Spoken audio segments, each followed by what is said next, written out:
महाराष्ट्र आणि गोव्याजवळ अरबी समुद्रात आजपासून कमी दाबाचा पट्टा तयार होण्याचा अंदाज आहे। हवामान विभागाने हा अंदाज वर्तवलाय। यामुळे रायगड, रत्नागिरी, मुंबई आणि पालघर जवळ 22 ते 24 मे दरम्यान समुद्र खवळण्याची शक्यता आहे। खोल समुद्रात जोरदार वारे वाहण्याची शक्यता असून मच्छीमारांना सतर्कतेचा इशारा देण्यात आलाय। मच्छीमारांनी खोल समुद्रात जाणे टाळण्याचे आवाहन हवामान खात्याने केलंय। हे चक्रीवादळ 24 मे पर्यंत अधिक तीव्र होऊन उत्तरेकडे सरकणार आहे। राज्याच्या किनाऱ्याला थेट धोका नसला तरी समुद्र या काळात खवळलेला राहणार आहे। आमचे प्रतिनिधी उदय जाधव यांच्याशी बोलूया। उदय, अरबी समुद्रात कमी दाबाचा पट्टा निर्माण होतोय, समुद्र खवळलेला असणार आहे अशा ज्या सूचना येत आहेत, काय सांगाल? सुवर्ण हवामान विभागाकडून जी माहिती मिळालेली आहे त्यानुसार उत्तर कर्नाटक आणि गोवा समोरच्या समुद्र किनाऱ्यामध्ये कमी दाबाचा पट्टा जो आहे तो निर्माण झालेला आहे आणि कमी दाबाचा पट्टा निर्माण झाल्यामुळे साहजिकच ही चक्रीय परिस्थिती आहे वादळाची ही प्राथमिक स्तरावरती निर्माण होत होते आहे। 36 तासांनंतर या संदर्भात जी आहे अधिकृत माहिती जी हवामान विभागाकडून जाहीर करण्यात येणार आहे। मात्र सध्या जी प्राथमिक माहिती मिळते आहे त्यानुसार जर का चक्रीय परिस्थिती निर्माण झाली, जर का चक्रीवादळ निर्माण झालं तर त्याचा थेट धोका जो आहे उत्तर महाराष्ट्र आणि गुजरात या दोन समुद्र किनाऱ्यांना बसण्याची शक्यता आहे। पुढील 36 तासामध्ये नेमकी किती तासाने हा संपूर्ण कमी दाबाचा पट्टा जो आहे तो सक्रिय होतोय, चक्रीय अभिसरण कशा प्रकारे निर्माण होतोय याकडे सर्वांचं लक्ष असणार आहे। नक्की, धन्यवाद उदय, आपण सविस्तर माहिती दिली त्याबद्दल।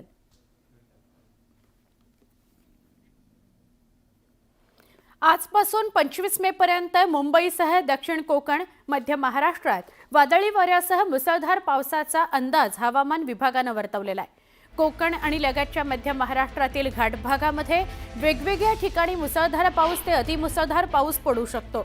20 आणि 23 मे दरम्यान मध्य महाराष्ट्र आणि मराठवाड्यामध्ये विजांच्या कडकडाटासह वाऱ्यासह विखुरलेला हलका आणि मध्यम स्वरूपाचा पाऊस अपेक्षित आहे। या काळात किनारपट्टीवर वेगाने वारे वाहण्याचा अंदाज आहे। केरळमध्ये येत्या 4 ते 5 दिवसात मान्सून सुरू होण्याकरता परिस्थिती अनुकूल होण्याची शक्यता आहे।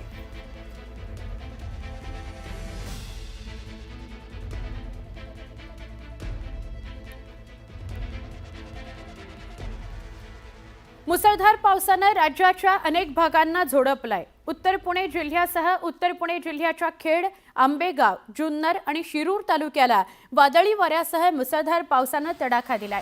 या पावसाने पिकांचं मोठं नुकसान केलेलं आहे। मान्सून पूर्व पावसाने सिंधुदुर्ग जिल्ह्यालाही झोडपलं। सकाळपासूनच पावसाची संततधार जिल्ह्यात सुरू आहे। मुसळधार पावसामुळे मालवण, कुडाळ, माणगाव इथल्या अनेक भागातला वीज पुरवठा खंडित झालेला आहे। सोलापूर शहरासह जिल्ह्यातही मुसळधार पावसाने हजेरी लावली आहे। जिल्ह्यात पुढच्या 4 दिवसात पावसाचा ऑरेंज अलर्ट जारी करण्यात आलाय। सोलापूर शहरासह माढा, बार्शी, अक्कलकोट या तालुक्यामध्ये दमदार पाऊस आहे।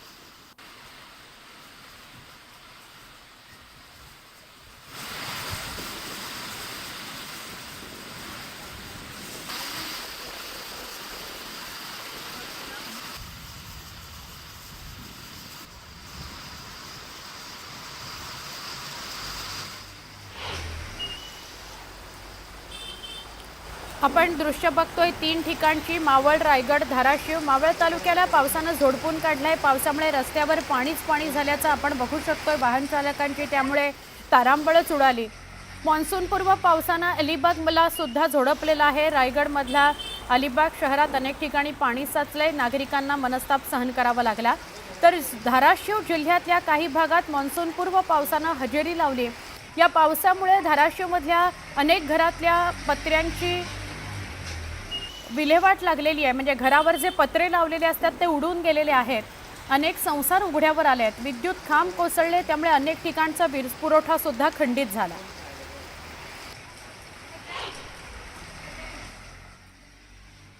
तर पुण्यामधली ही 3 दृश्य आपण बघतोय वेगवेगळ्या भागातली। मान्सून पूर्व पावसाने पुण्याला सुद्धा झोडपलं। काही तासांच्या सतत आलेल्या पावसाने पुण्याच्या रस्त्यावर पाणी झालं। नाले तुंबले, रस्ते पाण्याखाली गेले, त्यामुळे वाहतूक कोंडीचा सुद्धा सामना नागरिकांना करावा लागला। सतत पडणाऱ्या पावसामुळे पुणेकरांची चांगलीच धांदल उडाली। शिवणे, वारजे, औंध, एनडीए, पाषाण, शिवाजीनगर या सगळ्याच भागात पावसामुळे पुणेकरांची दाणादाण उडालेली आहे। पुण्यामध्ये सलग 3रा दिवस आहे मुसळधार पाऊस पडतोय। शिवणेतली दृश्य, कात्रजमधली दृश्य, शिवाजीनगरमधली दृश्य, या सगळ्या ठिकाणी पावसामुळे सलग 3 तास पाऊस पडला आणि त्यामुळे पावसामुळे पाणीच पाणी झालं. कात्रजमध्ये तर आपण परिस्थिती बघाल, अक्षरशः रस्त्याला नदीचं स्वरूप आलेलं आहे. एखादी गाडी गेली की दोन्ही बाजूला मोठ्याच्या मोठ्या लाटा पसरतात, अशी परिस्थिती कात्रजमध्ये आपल्याला बघायला मिळते आणि त्यामुळे आजूबाजूला असलेल्या दुकानांमध्ये सुद्धा पाणी शिरलंय.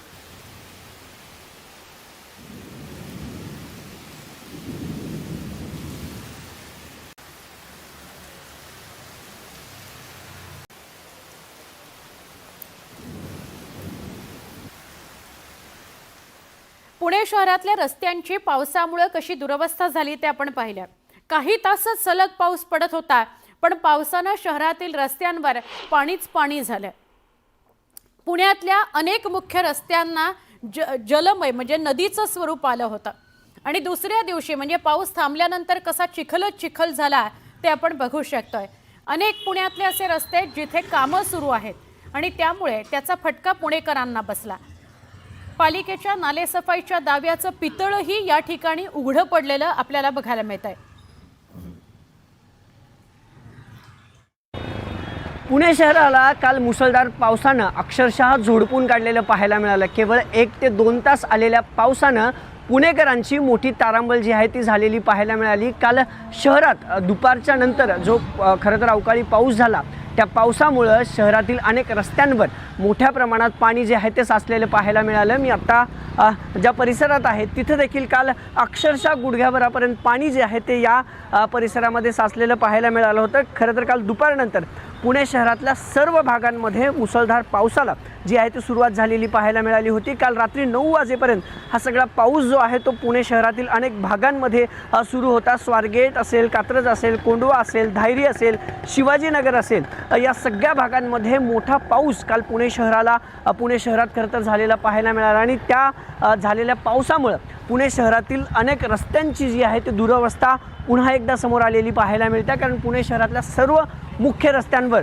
काल गुडघाभर पाणी जे आहे ते साचलेलं पाहायला मिळालं. महापालिका प्रशासनाच्या कार्यभारावर पुन्हा एकदा प्रश्नचिन्ह जो आहे तो निर्माण होते. खरं तर काल जो पाऊस झाला तो मान्सूनपूर्व पाऊस होता. पुणे शहरासह जिल्ह्याला पुणे वेधशाळेकडून 3 दिवसाचा ऑरेंज अलर्ट जो आहे तो देण्यात आलेला होता आणि त्या पार्श्वभूमीवर मोठा पाऊस जो आहे तो पुणे शहरात झालेला पाहायला मिळाला. जवळपास 40 मिलीमीटरपेक्षा अधिक पाऊस ह्या सगळ्या परिसरात जो आहे तो शहरातला झालेला आहे. घाटमाथ्यावर देखील मोठा पाऊस झाला, पण या 1 तासाच्या पावसानं ही रस्त्यांची अवस्था आपण पाहताय.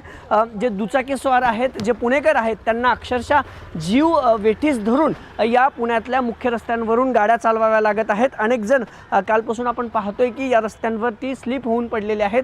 झाडपडीच्याही तितक्याच घटना आहेत. जवळपास 30 ते 31 झाडपडीच्या घटना या शहरभरात घडलेल्या आहेत आणि पुणे महापालिकेकडून खरं तर रस्ता दुरुस्तीसाठी अनेक कामे हातात घेण्यात आलेली होती. बेस्ट 15, बेस्ट 17 अशा खरं तर पार्श्वभूमीवर ही सगळी रस्त्याची कामे सुरू होती. पण पावसाळा येण्याच्या आधी ही कामे वेळेत पूर्ण व्हावी अशा सूचना देखील प्रशासनाकडून देण्यात आल्या होत्या, पण त्यावरती कुठलाही खरं तर ॲक्टिव्हिटी झाली नाही आहे, कुठलीही ॲक्शन झाली नाही आहे. आणि आता ह्या पुण्यातील रस्त्यांची ही दुरावस्था आपण पाहतोय. वाहन चालकांना जे आहे ते वाहतूक कोंडीला देखील पुणेकरांना काल मोठं सामोरं जावं लागलं होतं. सिंहगड रोड असेल किंवा JM रोड असेल, फर्ग्युसन कॉलेज रोड असेल, त्या रस्त्यांवर मोठी वाहतूक कोंडी जी आहे ती झालेली पाहायला मिळाली. आज पुन्हा पुणे शहरात मुसळधार पावसाची शक्यता आहे. आज देखील पुणे शहरासह जिल्ह्याला हवामान खात्याचा ऑरेंज अलर्ट आहे. आज दुपारनंतर पुन्हा पुण्यात मोठ्या पावसाची शक्यता आहे. पण पुन्हा एकदा या सगळ्या जी वाहतूक कोंडी होती, या रस्त्यांवरती पाणी साचतंय किंवा ज्या अनेक इतर ज्या घटना घडतात, चेंबर्समधनं पाणी येतं, या सगळ्यानंतर जे आहे ते पुणे महापालिका खरं तर पावसाळ्यापूर्वी, खरं तर पाऊस 15 दिवसावरती मॉन्सून आहे त्याच्यापूर्वी ही सगळी कामे पूर्ण होतील का. आणि काल जो नाहक त्रास पुणेकरांना सहन करावा लागला आहे, त्या त्रासावरती कुठेतरी खरं तर पुणे महापालिका ॲक्शन घेऊन पुणेकरांची वाहतूक कोंडीतून, या खराब रस्त्यातून खरं तर सुटका पुणेकरांची होईल का, हे पाहणं महत्त्वाचं ठरणार आहे. कॅमेरा पर्सन सचिन हंचाटेसह अभिजित पोते, न्यूज 18 लोकमत, पुणे. पुणे शहरामध्ये सोमवारी तासभर जोरदार पाऊस झाला आणि या पावसामुळे महापालिकेच्या नालेसफाईची पोलकोलच झाली. शहरातल्या अनेक भागात वर्षानुवर्ष पाणी शिरतं, पण महापालिका केवळ पावसाळी कामांच्या नावाखाली टेंडर काढण्याव्यतिरिक्त काहीच करत नाही. प्रत्यक्षात कामाचा बोजवारा उडालेला असल्याचं पावसानं दाखवूनच दिलेलं आहे. धानोरी भागात अर्धा तास पडलेल्या पावसाचं पाणी लोकांच्या घरात सुद्धा शिरलं. दरवर्षी अर्ज, विनंत्या, निवेदनं देऊन सुद्धा महापालिका काहीच करत नाही, अशा तक्रारी स्थानिक नागरिक करतायत. हे एरिया चोकअप झालं आणि चेंबरचं पाणी बाहेर येऊन सगळं घरात घुसलं. पाणी सगळं सांडपाणी, घाण पाणी, सगळं पावसाचं पाणी. त्यामुळं अख्खं घरातलं सामान, फ्रीज नुकसान झालं, टीव्ही खराब झालं, राशनिंग सर्व खराब झालं, बेड वगैरे खराब झाली. ही दाद आम्ही कुणाकडे मागायची? अशी परिस्थिती आहे. आज आम्हाला घरात राशन रात्री खायला नव्हतं अन्न, ही परिस्थिती आली आणि आजूबाजूच्या लोकांच्या घराबी पाणी घुसलं. कुणाला सहकार्य करायचं? अचानक रात्री पाऊस आला. पाऊस आल्यानंतर थोडं पाणी आलं. थोडं नंतर आता 1 नंबर, 2 नंबर, 3 नंबर, गली नंबर 10 और 11 हे सर्व पाणी इकडे येते. टोटली पाणी येते आणि ह्याला आम्ही कंप्लेंट देऊन कमीत कमी 5 ते 6 वर्ष झाली. सुनील अण्णाला दिले, नगरसेवक आपला अनिल टिंगरे, रेखा टिंगरे, परत कॉर्पोरेशन, सगळे म्हणजे जिथे लेटर द्यायचे होते आम्ही ते दिलेत. परत आणि दुसऱ्यांदा वेळी येरोड्यामध्ये देऊन आलोय. आणि आमच्या घरात बघा आता सगळं नुकसान झालेलं आहे. किती आता 5 वर्षात म्हणजे 5 वर्ष प्रत्येक वर्षी आम्ही काहीतरी बनवतो ते खराबच होतंय. राज्याच्या विविध भागात मान्सूनपूर्व पावसानं जोरदार हजेरी लावलेली आपण बघू शकतोय. मुंबईसह उपनगर आणि कोकणात अतिमुसळधार पावसाचा अंदाज हवामान विभागानं वर्तवलाय. बुधवार, गुरुवार आणि शुक्रवारी कोकण, मध्य महाराष्ट्रात मुसळधार पावसानं हजेरी लावली. तसंच अतिमुसळधार पाऊस सुद्धा काही भागात पडेल अशी हवामान खात्यानं शक्यता वर्तवलेली आहे. 21 तारखेला अरेबियन सीमध्ये east central Arabian sea of the Karnataka coast एक सायक्लॉनिक सर्क्युलेशन तयार होत आहे आणि त्याचा प्रभाव म्हणून 22 तारखेला कमी दाबाचं क्षेत्र तयार होते. त्याचा प्रभाव महाराष्ट्रावर पडेल. साऊथ कोकण, साऊथ मध्य महाराष्ट्र आणि मुंबई या ठिकाणी सुद्धा त्याचा प्रभाव दिसेल. 21 तारखेपासून ते 24 तारखेपर्यंत काही ठिकाणी मेघगर्जनेसह मुसळधार पावसाची शक्यता आहे. नाशिकला सुद्धा मुसळधार पावसानं झोडपून काढलंय. या पावसामुळे पिकांचं मोठं नुकसान झालंय. पावसामुळे पिंपळगाव बाजार समिती परिसरात अनेक शेडचे पत्रे तब्बल अर्धा किलोमीटरपर्यंत उडाले. बाजार समितीतील अनेक वृक्ष प्रचंड वादळी वाऱ्यामुळे कोलमडून पडले, उन्मळून पडले. बाजार समिती परिसरात चक्रीवादळासारखाच पाऊस झाला, त्यामुळे मोठं नुकसान झालेलं आहे.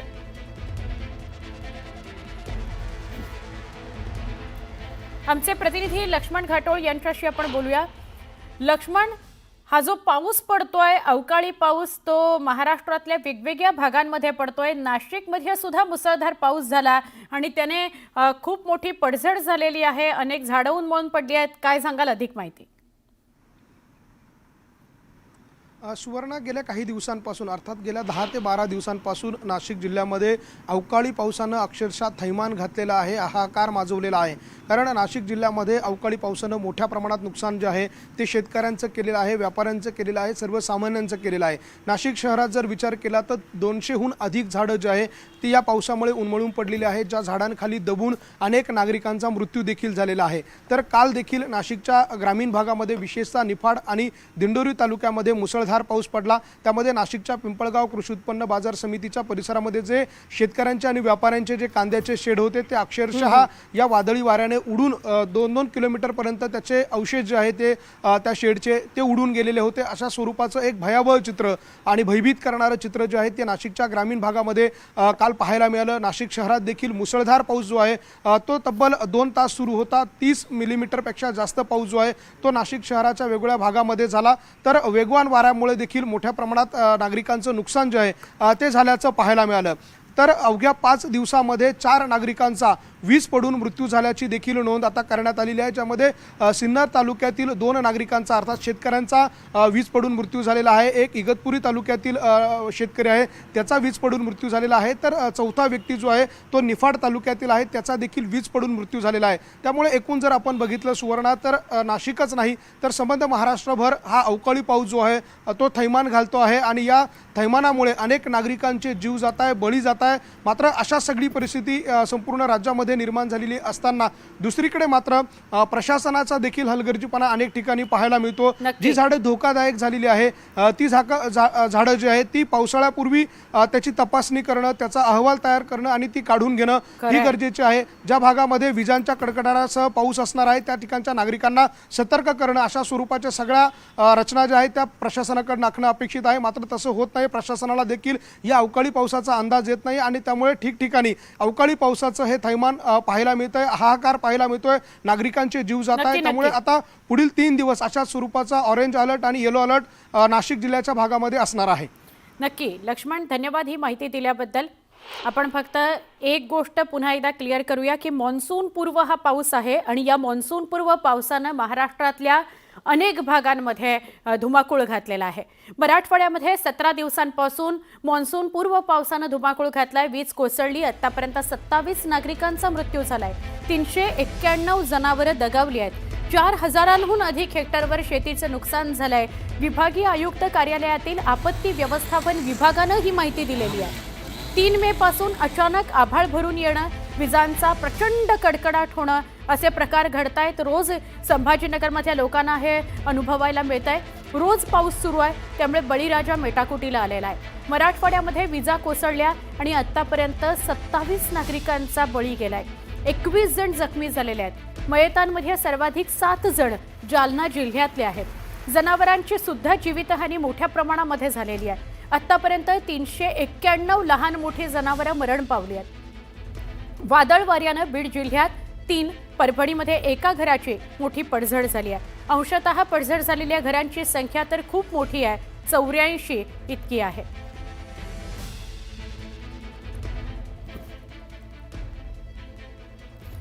संभाजीनगरमध्ये खूप मोठ्या प्रमाणात वीज पडून मृत्यू झालेला आहे. एकूण मराठवाड्यामध्ये 27 जणांचा वीज कोसळून मृत्यू झाला आणि जीवितहानी सुद्धा 350च्या वर झालेली आहे आणि ती प्राण्यांची आहे. एकूण प्राणी 350च्या वर मृत झालेले आहेत वीज पडल्यामुळे.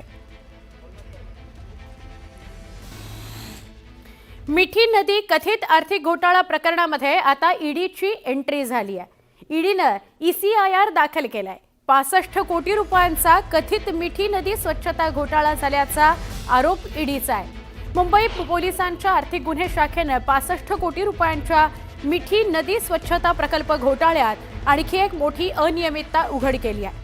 तपासात BMC अभियंत्यांनी निविदा देण्यापूर्वी किंवा नंतर नदीतील गाळाचं प्रमाण किंवा तो काढण्याकरता लागणारा वेळ याचं कोणतंही मूल्यमापनच केलं नाही असं आढळून आलेलं आहे.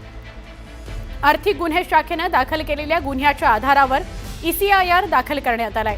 या प्रकरणात ईडीची लवकरच छापेमारी सुरू होणार आहे.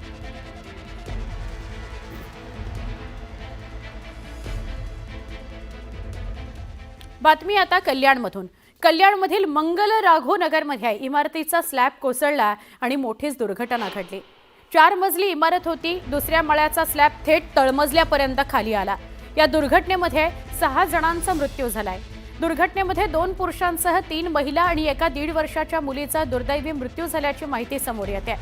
काही लोक अजूनही अडकलेत अशी माहिती आहे. दरम्यान संबंधित इमारतीमधील बचाव कार्य थांबवण्यात आलेलं आहे. मृतांच्या वारसांना सरकारकडून 5 लाखांची मदत जाहीर करण्यात आली आहे.